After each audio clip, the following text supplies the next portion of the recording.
নমস্কার, কেমন আছেন আপনারা? আবার একটি নতুন ভিডিও নিয়ে চলে এসেছি আপনাদের কাছে। আজ অধ্যয়ন করব আমরা প্রথম স্কন্দের ৪র্থ অধ্যায়। ভগবত পুরাণের বিষ্ণুকে পরব্রহ্ম বলে উল্লেখ করে বলা হয়েছে। তিনি অসংখ্য বিশ্ব সৃষ্টি করে প্রতিটি মধ্যে ঈশ্বর রূপে প্রবেশ করেন। বিষ্ণু রজগুণে অবলম্বন করে ব্রহ্মারূপে প্রত্যেক বিশ্বের মধ্যে ১৪টি করে জগৎ সৃষ্টি করেন। সত্যগুণ গ্রহণ করে বিষ্ণুরূপে সেই জগৎগুলি রক্ষা ও প্রতিপালন করে এবং মহাকল্পের অন্তকালে তমগুণ অবলম্বন করে রুদ্ররূপে সেই জগৎগুলি ধ্বংস করেন। এর মধ্যে দিয়েই আমরা জেনে নেব এবার ৪র্থ অধ্যায়টি। তাহলে চলুন আর দেরি না করে আজকের অধ্যায় শুরু করছি। মহর্ষি ব্যাসের অপ্রসন্নতা। ব্যাসদেব বললেন, সেই দীর্ঘকাল ব্যাপী যজ্ঞে সম্মিলিত মুনিদের মধ্যে বিদ্যা বয়োবৃদ্ধ ঋষিকুল শ্রেষ্ঠ ঋগ্বেদাত্মা শৌনক ঋষি সুত মহাশয়ের পূর্বোক্ত বক্তব্য শুনে তার প্রশংসা করে বললেন। শৌনক মুনি বললেন, হে সুত, হে বাগ্মীশ্রেষ্ঠ, হে মহাভাগ্যশালীন, ভগবান শ্রী শুকদেব যে পবিত্র ভাগবত কথা বলছিলেন সেই কথা আমাদের বলুন। সেই ভাগবতী কথা কোন যুগ, কোন স্থানে এবং কি কারণে হয়েছিল? মুনিবর শ্রীকৃষ্ণ দ্বৈপায়ন তার প্রেরণাতে এই পরমহংস সংহিতা প্রণয়ন করেন। তার পুত্র শুকদেব তো পরমযোগী, সমদর্শী, ভেদ জ্ঞান শূন্য, সংসার নিদ্রা থেকে জাগরূক অর্থাৎ আত্মাত্ম স্বরূপ রূপে অবঞ্চিত, প্রশংসভাবে থাকার জন্য অন্যের কাছে মূঢ়ের মতো প্রতীত হয়ে থাকতেন। ব্যাসদেবের পুত্র যখন সন্ন্যাস গ্রহণের জন্য বনপথে যাচ্ছিলেন, ব্যাসদেব তখন তার অনুগমন করেছিলেন। সেই সময় জলক্রীড়া ভারত নারীগণ নগ্ন শুকদেবকে দেখে তো বস্ত্র পরেনি, কিন্তু বস্ত্র পরিহিত ব্যাসদেবকে দেখে লজ্জায় কাপড় পরে নিয়েছিলেন। সেই আশ্চর্য ব্যাপার দেখে ব্যাসদেব তো যখন সেই অপ্সরাদেরকে এর কারণ জিজ্ঞাসা করলেন, তখন তারা উত্তর দিয়েছিলেন যে আপনার দৃষ্টিতে তো এখনও স্ত্রী পুরুষে ভেদজ্ঞান রয়েছে, কিন্তু আপনার পুত্রের শুদ্ধ দৃষ্টিতে এই ভেদজ্ঞান নেই। কুরু জাঙ্গল দেশে পৌঁছে হস্তিনাপুরে তিনি যখন উন্মাদ মূঢ় ও জড়ের মতো বিচরণ করছিলেন, পুরবাসীগণ তাকে কিরূপে চিনতে পেরেছিলেন? পাণ্ডব নন্দন রাজর্ষি পরীক্ষিতের সাথে সেই মৌনী শুকদেবের আলাপ কিভাবে হয়েছিল, যার ফলে ভগবত সংহিতার প্রবচন হয়েছিল।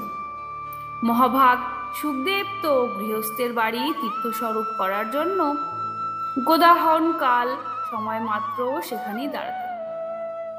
হে সুত, আমরা জানি যে অভিমন্যুতনয় পরীক্ষিত এখন একজন শ্রেষ্ঠ ভগবত ভক্ত ছিলেন। তার অদ্ভুত আশ্চর্য জন্মবৃত্তান্ত ও কর্ম সকলও আমাদের কাছে বর্ণনা করুন। তিনি তো পাণ্ডবংশের কীর্তিবর্ধক সম্রাট ছিলেন। তিনি কি কারণে সাম্রাজ্য লক্ষ্মীকে পরিত্যাগ করে গঙ্গাতটে আমৃত্যু অনশন ব্রত ধারণ করেছিলেন? শত্রু নৃপতিবর্গ কৃপাভিক্ষার জন্য বহু ধনরত্ন নিয়ে তাকে তার চরণে উপঢৌকন দিতেন। তিনি নিজে একজন বীর যুবক। সেই দুশ্চার্য রাজ্যলক্ষ্মী সহ নিজের প্রাণ ত্যাগ করার সংকল্প তিনি কেন করেছিলেন? যে সকল মানুষ ভগবানের স্বর্ণপন্ন, তারা তো জগতের মঙ্গলের জন্য, ঐশ্বর্যের জন্য ও সমৃদ্ধির জন্যই জীবন ধারণ করেন। এতে তাদের কোনো স্বার্থ থাকে না। তার দেহধারণ তো জনহিতের জন্য। সেই জীবনে বিরাগী হয়ে কি কারণে তিনি শরীর ত্যাগ করেছিলেন? বেদ ছাড়া আপনি আর সকল শাস্ত্রেই পারদর্শী, বিদ্বান। হে সুত মহারাজ, সেই জন্য এখন আমরা যা কিছু আপনাকে প্রশ্ন করলাম কৃপা করে আমাদের কাছে সবিস্তারে বর্ণনা করুন। সুত বললেন, বর্তমান চতুর্যুগের তৃতীয় যুগে দাপরে মহর্ষি পরাশরের ঔষরে বসুকন্যা সত্যবতীর গর্ভে ভগবানের কলাবতার যোগীরাজ ব্যাসদেবের জন্ম হয়। একদিন সূর্যোদয়কালে সরস্বতী নদীর পবিত্র জলে স্নানাদি সমাপন করে এক নির্জন পবিত্র স্থানে তিনি বসেছিলেন। মহর্ষি ভূত ও ভবিষ্য সব জানতেন। তার দিব্যদৃষ্টিতে তিনি দেখলেন যে মানুষের অজ্ঞাত অলক্ষিত গতিকালের স্রোতে যুগধর্মাদির খনা ও তার প্রভাবে পাঞ্চভৌতিক বস্তু সকলের শক্তি হ্রাস হয়। মানুষ বুদ্ধিভ্রংশ ও স্বল্পায়ু হতে থাকে। তাদের বুদ্ধি সঠিক কর্তব্য নিশ্চয় করতে পারে না। মানুষের আয়ু কমে যায়। মানুষের এই ভাগ্যহীনতা দেখে সেই মুনিবর নিজের দিব্যজ্ঞান দ্বারা সকল আশ্রম ও বর্ণের পক্ষে যা মঙ্গলজনক সেই চিন্তা করতে লাগলেন। তিনি ভাবলেন যে বেদের চতুর্হোত্র কর্ম মানুষের চিত্ত শুদ্ধিকর। এই চিন্তা থেকে তিনি যজ্ঞের অনুষ্ঠান বৃদ্ধির উদ্দেশ্যে বেদকে 4 ভাগে বিভক্ত করলেন। ব্যাসদেবের দ্বারা ঋক, যজু, সাম ও অথর্ব এই 4টি বেদের উদ্ধার হল। ইতিহাস ও পুরাণকে পঞ্চবেদ বলা হয়। তার মধ্যে ঋগ্বেদের পৈল সমাগানের বিদ্বান জৈমিনী এবং যজুর্বেদের একমাত্র স্নাতক ছিলেন বৈশ্বস্পায়ন। অথর্ববেদে প্রবীণ হলেন দরুণ নন্দন সুমন্ত মুনি। ইতিহাস ও পুরাণে পারদর্শী ছিলেন আমার পিতা লোমহর্ষ। পূর্বোক্ত এই ঋষিগণ নিজ নিজ শাখাকে আরো অনেক ভাগে বিভক্ত করেছিলেন। এইভাবে শিষ্য প্রশিষ্য এবং তাদের শিষ্যদের দ্বারা ক্রমে বেদের অনেক শাখা প্রশাখা হয়ে গেল। অল্পবুদ্ধি ব্যক্তিগণের প্রতি কৃপা করে ভগবান বেদব্যাস বেদের এই বিভাজন এই জন্য করেছিলেন যাতে যাদের স্মরণশক্তি নেই বা কম আছে তারাও বেদের ধারণা করতে পারে। স্ত্রী, শূদ্র, পতিত, দ্বিজাতি এরা 3 শ্রেণী বেদ শ্রবণের অনধিকারী।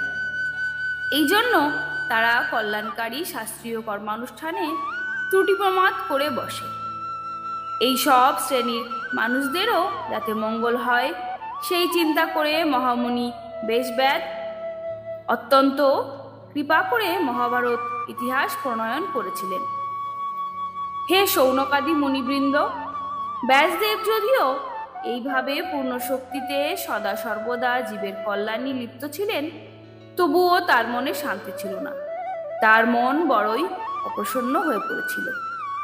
সরস্বতী নদীর তীরে নির্জনে বসে ধর্মজ্ঞ ব্যাসদেব চিন্তা করতে করতে এই বক্ষমান বাক্য বলেছিলেন, আমি নিষ্কপটভাবে ব্রহ্মচারাদি ব্রত পালন করে বেদ, গুরুজন ও অগ্নিকে পূজা করেছি এবং তাদের আজ্ঞা পালন করেছি। মহাভারত প্রণয়ন ছলে বেদের অর্থ সরলভাবে প্রকাশ করেছি, যাতে স্ত্রী শূদ্রাদিগণ ও আপন আপন ধর্ম ও কর্মের জ্ঞান লাভ করতে পারে। যদিও আমি ব্রহ্মতেজ সম্পন্ন ও সমর্থ, তবুও আমার মন যেন অপূর্ণ কাম বলে মনে হচ্ছে। আজ পর্যন্ত হয়তো আমি ঈশ্বর প্রাপ্তিযোগ্য ধর্মের নিরূপণ করিনি।